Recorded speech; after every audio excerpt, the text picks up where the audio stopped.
সূরাতুল ইসরায়ের একটি আয়াতে প্রয়োজনের অতিরিক্ত ব্যয়কারী বা অপচয়কারীকে কার ভাই বলা হয়েছে? অপশনস: ক জালিমদের ভাই, খ শয়তানের ভাই, গ মুনাফিকদের ভাই, ঘ কাফিরদের ভাই। যারা অপচয় করে অথবা অতিরিক্ত ব্যয় করে, প্রয়োজনের অনেক অতিরিক্ত ব্যয় করেই যাচ্ছে কারণ তার টাকা আছে, তাদেরকে কার ভাই বলা হয়েছে? মহান রব্বুল আলামিন সূরা বানী ইসরাঈলের ২৭ নম্বর আয়াতে বলেন, ইন্নাল মুবাযযিরিনা কানু ইখওয়ানা শায়াতিন। সেই দৃষ্টিকোণ থেকে আমি অপশন খ শয়তানের ভাইকে উত্তর হিসেবে বেছে নিচ্ছি। লক করে দেব? জি। শয়তানের ভাই। সিস্টেম বলছে উত্তর অ্যাবসলিউটলি রাইট। মাশাআল্লাহ। আপনার জন্য প্রশ্ন, ব্যবসায় মুতাফফিফিন বা প্রতারক বলতে আয়াতে তাদের কোন দ্বিমুখী আচরণের কথা বলা হয়েছে? অপশনস: ক তারা ভেজাল পণ্য বিক্রি করে, খ তারা পূর্ণ মাত্রায় নেয় কিন্তু কমিয়ে দেয়, গ তারা ওজনে পাথর ব্যবহার করে, ঘ তারা মিথ্যা কসম খেয়ে পণ্য বিক্রি করে। উত্তর হিসেবে আমি বেছে নিচ্ছি খ তারা পূর্ণ মাত্রায় নেয় কিন্তু দেওয়ার সময় কমিয়ে দেয়। খ আপনি বলেছিলেন, আমরা অপশন খ কে লক করে দিয়ে দেখি সিস্টেম কি বলছে। সিস্টেম বলছে অপশনটি ঠিক ছিল। আলহামদুলিল্লাহ। আলহামদুলিল্লাহ, আলহামদুলিল্লাহ। আমরা পরবর্তী সেগমেন্টে যাচ্ছি। চলুন আমরা প্রশ্নটি জেনে নিই। প্রশ্ন: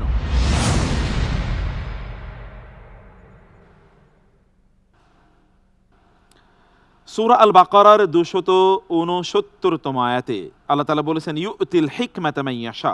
এখানে হিকমা শব্দটি সবচেয়ে গভীরভাবে কোন অর্থকে ইঙ্গিত করে? হিকমা। চলুন আমরা অপশনগুলো দেখি। ক প্রজ্ঞাপূর্ণভাবে সত্য জানা, খ সত্য জানা এবং যথাস্থানে প্রয়োগের ক্ষমতা, গ জ্ঞান অনুযায়ী আমলে রূপ দেয়া,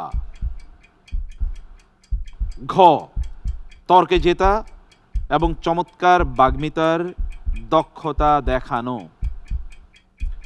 উত্তর হিসেবে খকে বেছে নিচ্ছি সত্য জানা এবং যথাস্থানে প্রয়োগের ক্ষমতা। জ্ঞান অনুযায়ী আমলে রূপান্তরিত করা। জ্ঞান প্রজ্ঞাপূর্ণ যদি না জানা হয়, তাহলে যদি সে জ্ঞানে সমস্যা থাকে বা ভেজাল থাকে, তাহলে সে আমলও কোনো কাজে আসবে না। Absolutely right. অসাধারণ উত্তর। মাশাআল্লাহ, মোবারক মোবারক, বিউটিফুল আনসার। খুবই সুন্দর বলেছেন আপনি। আমরা পরবর্তী সেগমেন্টে যাচ্ছি। প্রশ্ন: কোন নবীর জাতিকে আল্লাহ তাআলা সবচেয়ে বড় জালিম এবং সবচেয়ে বড় সীমালঙ্ঘনকারী বলে উল্লেখ করেছেন? অপশনস: ক মূসা আলাইহিস সালাতু ওয়াস সালামের জাতি, খ ইব্রাহিম আলাইহিস সালাতু ওয়াস সালামের জাতি, গ ইউনুস আলাইহিস সালামের জাতি, ঘ নূহ আলাইহিস সালাতু ওয়াস সালামের জাতি। কোরআনে স্পষ্ট করে বলা আছে এরা সবচেয়ে বড় জালিম এবং সবচেয়ে বড় সীমালঙ্ঘনকারী ছিল। উত্তর হিসেবে বেছে নিচ্ছি অপশন ক মূসা আলাইহিস সালামের জাতি তথা ফেরাউন এবং তার সহদলবল। ফেরাউন মূসা আলাইহিস সালামের জাতি ছিল। আমরা কি লক করব উত্তরটি? জি, ফেরাউন এবং তার দলবল তথা মূসা আলাইহিস সালামের। ফেরাউন তো মূসা আলাইহিস সালামের জাতি ছিল না কোনোভাবেই। মূসা আলাইহিস সালামের জাতি ছিল বনি ইসরাইল। ফেরাউন ভিন্ন জাতির। আমরা উত্তরটি লক করলাম, কিন্তু উত্তরটি ছিল ইন্নাহুম কানু আযলামা ওয়া আতগা, নূহ আলাইহিস সালামের জাতির ব্যাপারে। আমরা পরবর্তী সেগমেন্টে যাচ্ছি। প্রথম প্রশ্ন: পবিত্র কোরআনের ঘোষণা অনুযায়ী আল্লাহর কাছে মানুষের মর্যাদার একমাত্র মাপকাঠি কোনটি?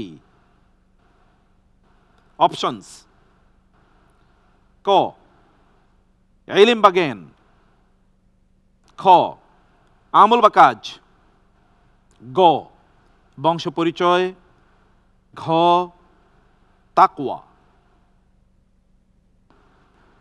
যে আমি উত্তর হিসেবে বেছে নিচ্ছি ঘ তথা তাকওয়া বা আল্লাহ ভীতি, আল্লাহ ভীরুতা। আল্লাহ ভীতি, আল্লাহ ভীরুতা। লক করে দিচ্ছি। সিস্টেম বলছে উত্তরটি সঠিক ছিল। আলহামদুলিল্লাহ। আলহামদুলিল্লাহ, আলহামদুলিল্লাহ।